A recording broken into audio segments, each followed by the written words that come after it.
Title: The Landlord's Gambit. It was a quiet Tuesday morning in the sleepy suburban neighborhood of Crestwood Heights when Ethan Carver stepped outside to grab his mail. The air was crisp, the sun just beginning to warm the manicured lawns, and the faint hum of a lawnmower buzzed in the distance.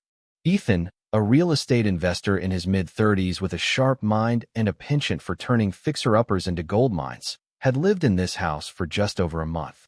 It was one of many properties he owned. Specifically, the entire neighborhood of Crestwood Heights was his, a fact few residents knew.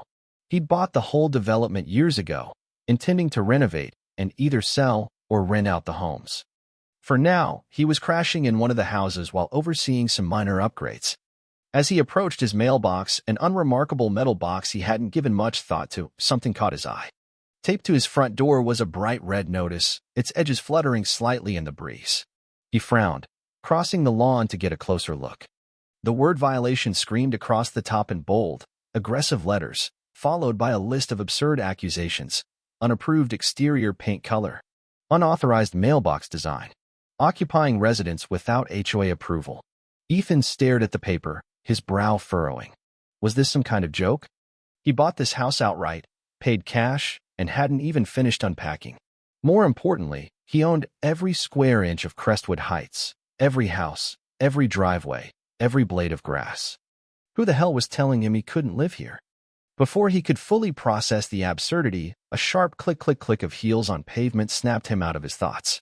Turning around, he found himself face-to-face with Margaret Voss, the president of the Crestwood Heights Homeowners Association. Margaret was a wiry woman in her late 50s, with a rigid posture that suggested she'd been born with a clipboard fused to her hands. Her lips were pressed into a tight, condescending smile, and her eyes gleamed with the kind of petty authority that could make even a saint want to scream. "Good morning," she said, her voice dripping with false cheer. "I assume you've seen the notice?" Ethan glanced at the paper still clutched in his hand, then back at her. "Yeah, I've got some questions." Her smile didn't falter. "Of course. But first, let's address the main issue. You're living here without HOA approval." He raised an eyebrow, fighting the urge to laugh. "I own this house." Margaret waved a dismissive hand, as if ownership were a minor detail. "Ownership isn't the issue. You didn't submit the proper residency application. Every homeowner must be approved by the HOA board before moving in." Ethan blinked, momentarily speechless. "You realize that's insane, right?" She let out a short, patronizing laugh, like he'd just said something quaint. "It's standard practice to maintain the quality of our community. You'll need to vacate immediately until we complete the review process. Otherwise, we'll start issuing fines." He bit the inside of his cheek to keep from losing it. This woman had no idea who she was dealing with. He could have ended this right then, called his lawyer, flashed the deeds to the entire neighborhood, and watched her smug little empire crumble. But something about her unshakable confidence, the way she wielded her clipboard like a scepter, made him pause. Instead of shutting her down, he decided to play along. "All right. So what's the process?" Margaret's eyes lit up, sensing victory. "We'll need your application, a background check, proof of income, and a personal statement explaining why you believe you'd be a good fit for the community." He nearly choked. "A personal statement? For my own house?" Her expression remained dead serious. "Yes. The board will review it at our next meeting 6 weeks from now." 6 weeks. The audacity was almost admirable. She wasn't just trying to evict him from a house he owned. She was enjoying every second of it. Ethan glanced around, noticing a few neighbors peeking out from behind curtains or lingering on their porches.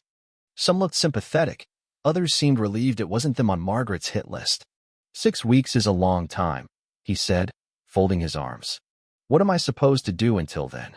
Her smile turned saccharine. "You're welcome to stay in a hotel. Or, of course, we have a list of HOA-approved short-term rentals." He smirked inwardly. Of course she did. At this point, he could have crushed her with one phone call, but a new thought wormed its way into his mind. How deep did this nonsense go? He'd heard whispers from tenants about the HOA, unfair fines, bizarre rules, but he'd never paid much attention. Now it was personal. And with his unique position as the neighborhood's owner, he had the perfect chance to dig into the rot and rip it out by the roots. "I'll have to think about my options," he said, keeping his tone neutral. "In the meantime, I assume there's a way to appeal?" Margaret's expression didn't waver. Of course, but I wouldn't waste your time. The board rarely grants exceptions. Perfect, he said, feigning defeat. Thanks for the info.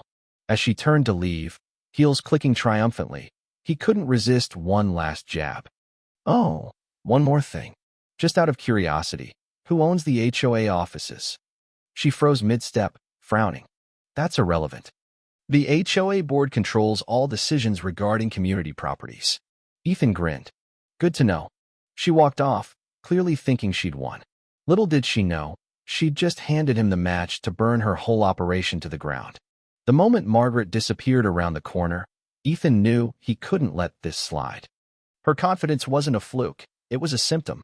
This wasn't just one overzealous HOA president flexing her muscles. It was a pattern, a system. And if she had the nerve to try evicting him, the guy who owned every house she claimed to govern, then what was she doing to everyone else? He decided to find out. He started with the neighbors. Under the guise of figuring out his options, he knocked on a few doors that afternoon. The reactions were immediate and visceral. First up was George Ramsey, a grizzled retired Marine who lived 3 houses down. When Ethan mentioned the red notice, George's face darkened. They've been running this place like a damn cartel for years, he growled, leaning against his porch railing. Last month, they fined me $200 because my American flag was too large. Can you believe that crap? Next door, a single mom named Aisha Carter was more cautious, lowering her voice as if the HOA had bugs planted in her shrubs. I've been paying compliance fees for years, hundreds of dollars, she admitted. I tried fighting it once, but they doubled the fine the next month. Said my driveway had unauthorized cracks. What does that even mean? The stories piled up. One guy got fined for leaving his trash cans out an hour past pickup. Another woman was hit with a $300 penalty because her curtains weren't an approved shade of beige. The more Ethan heard, the clearer it became. Margaret and her board weren't just enforcing rules. They were making them up, using fear and fines to keep everyone in line. Pushback meant retaliation, legal threats, endless inspections, even foreclosure notices in extreme cases. It was a reign of terror, and the HOA was raking in cash. To confirm his suspicions, Ethan tapped into his ace in the hole. As the neighborhood's owner, he had legal access to the HOA's financial records. Margaret clearly hadn't considered that when she'd slapped her little notice on his door. That evening, he sat at his kitchen table with a laptop and a stack of files he'd requested from the property management company. What he found was a goldmine of corruption. Tens of thousands of dollars in maintenance fees had been collected, but the streets were still cracked, and the community park was overgrown. A separate account labeled Board Discretionary Expenses showed lavish spending $42,000 on a business retreat to a 5-star resort in Maui, $15,000 for consulting fees to a company that didn't exist, and a steady stream of smaller withdrawals for things like spa days and luxury car rentals. Most damning of all was an off-the-books account where fine money disappeared, hundreds of thousands unaccounted for. They weren't just corrupt, they were thieves. The next morning, another notice appeared on Ethan's door. This one wasn't a fine, it was an eviction warning. Apparently, his failure to comply had escalated things. He had 1 week to vacate before they pursued legal action. He laughed out loud, crumpling the paper in his hand. They were trying to evict him from his own house in a neighborhood he owned. The irony was delicious. Instead of responding, Ethan let them think they were winning. He started racking up fines intentionally, parking his truck an inch too far from the curb, leaving his trash bins out overnight, even swapping his mailbox for a garish neon green one just to see what they'd do. Sure enough, the notices kept coming, each one more ridiculous than the last. More fines, more threats. It was like watching a toddler throw a tantrum, oblivious to the fact that the game was already over.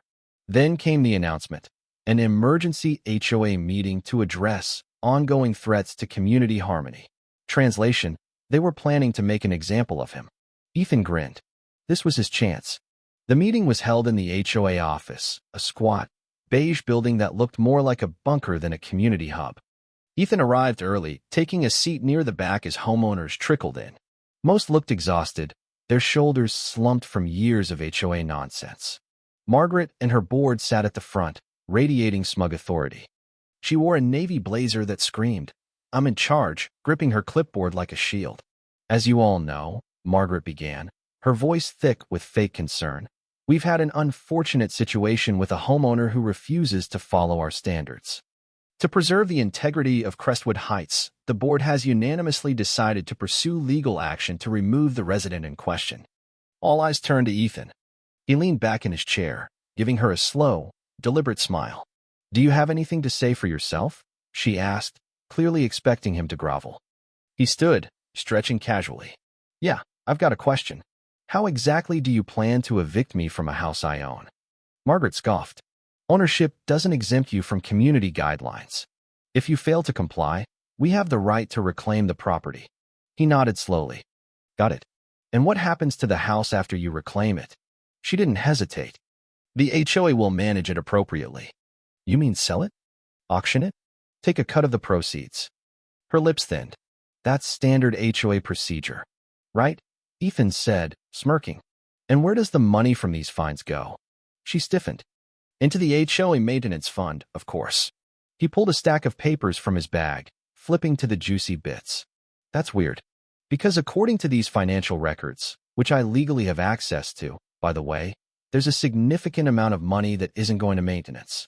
Care to explain the $42,000 Hawaii retreat labeled as a business planning session? Or the consulting fees to a company that doesn't exist? Murmurs rippled through the room. Margaret's face paled slightly. Those are private HOA expenditures, and you have no right. Actually, he cut in, I do. Because you forgot one little detail. He paused, letting the tension build.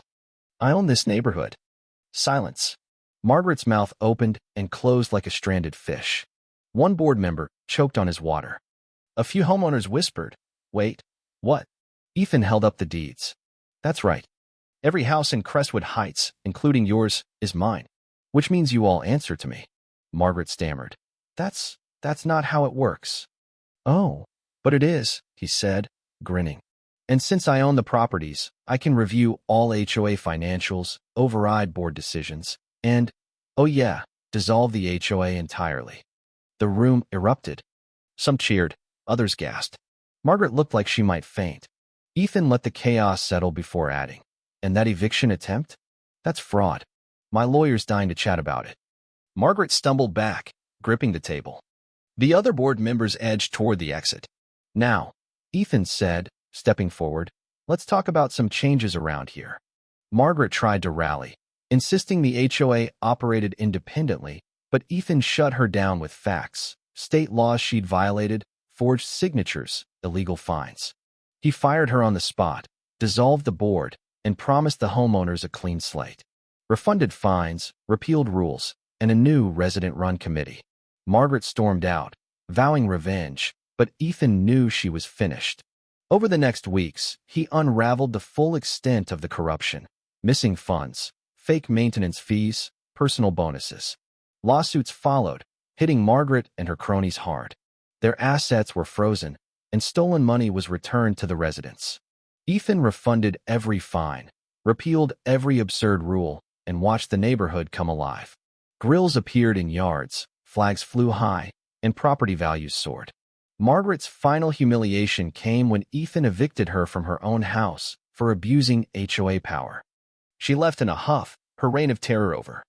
The old HOA office became a community center, a symbol of the new Crestwood Heights, a place where people could finally live free. With the HOA gone, Crestwood Heights transformed. Block parties replaced board meetings, and neighbors became friends. Ethan's victory wasn't just personal, it was a gift to everyone. Property values climbed, and the community thrived. Margaret tried to slink into another HOA elsewhere, but her reputation followed her, leaving her blacklisted. Ethan walked the streets one day, soaking in the sight of a neighborhood reborn. George clapped him on the shoulder. You did good, kid. It was all the thanks he needed. The landlord had won, not just for himself, but for everyone.